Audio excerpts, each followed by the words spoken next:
Hi everyone, welcome back to my AndWin Tech channel. Today I am going to show in this video how to fix WhatsApp backup restore preparing problem. So before going to start the video, if you are not subscribed my channel, please subscribe. So let's start the video.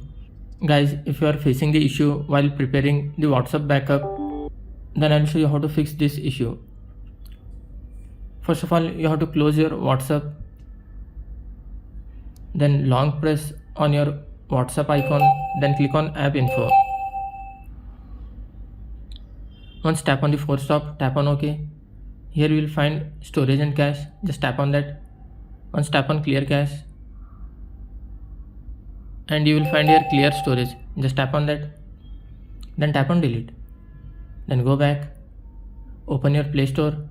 You have to update your WhatsApp. Just search for the WhatsApp, then update it. After completion of this update, you have to restart your mobile.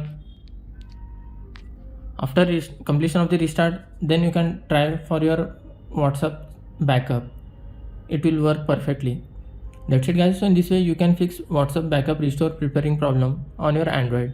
Thanks for watching. Hope if you like this video, please like, share and don't forget to subscribe.